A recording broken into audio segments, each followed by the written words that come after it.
Entitled Karen-type middle-aged bitch yells at girl in a sandwich shop, tells her parents suck, doesn't know I'm her father as I walk in.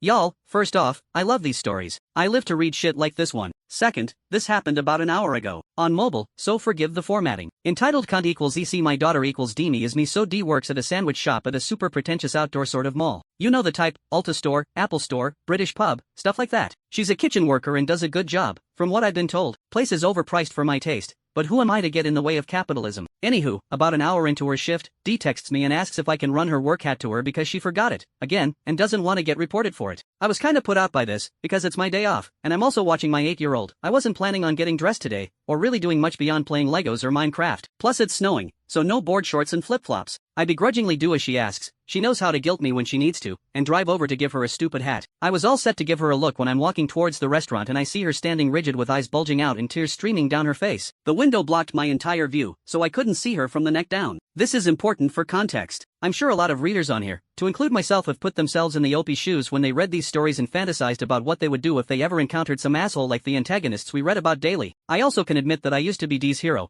and seeing as she's just about out of school, I still wanna be. So when the stars aligned today and gave me my gift, it was with great joy and pleasure that I took that motherfucker and ran with it. As I walked inside the restaurant hat in hand, I immediately saw the problem. EC had grabbed her by the front of her work shirt and was attempting to pull her over the counter. She was calling her every name in the book, refused to let go and was basically spitting in Dee's face. The moment I came in, Dee made eye contact with me and the look of relief on her face was like that first hit of coke, or so I'm told, to me. I walked up right behind this bitch and waited to be noticed. Now, I'm not big or imposing. I don't really stand out in a crowd. That's something I prefer. I'd rather not be someone who can be identified later. Call me crazy. So I managed to get about 6 inches from her and was about to yank her by her hair to get the fuck off my kid, but then EC gave me another gift. Her exact words, "I'll bet your motherfucking parents are shitbags too."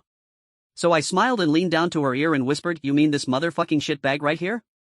She was obviously startled, so she quickly let go and turned around. Here's the rest of the dialogue. EC, who the fuck are you? Me, I'm her dad. You wanna tell me what the fuck you're doing to my kid, at her place of business? EC, none of your fucking business. You're not her dad. You're just some guy this little slut is probably fucking. Me, lady, I don't know or care what your problem is, but get the fuck out of here. EC, fuck you. If you're her dad, prove it. Let me see your driver's license. Me, you're out of your fucking mind. D, call the cops and tell them there's about to be a confrontation and they need to hurry up because I'm about to put this bitch through your window. I took a single step towards her and she screamed that I'd confrontation her already. EC, fuck both of you. I'm a card-carrying license to carry concealed shooter. Fuck you Democrats. Me, I'm gonna follow you out to your car and follow you home, and when I see your husband, I'm gonna knock him out and violated him in front of you and your kids. EC, you're a disgusting pervert. Don't come near me or you'll go to prison with the other fags. I was trying not to laugh at this point and she ran out the door. Sometimes, all it takes is the idea of a threat to make them go away. Turns out, this entire scene was because they were out of broccoli cheese soup. And no, I would not have actually done any of that stuff.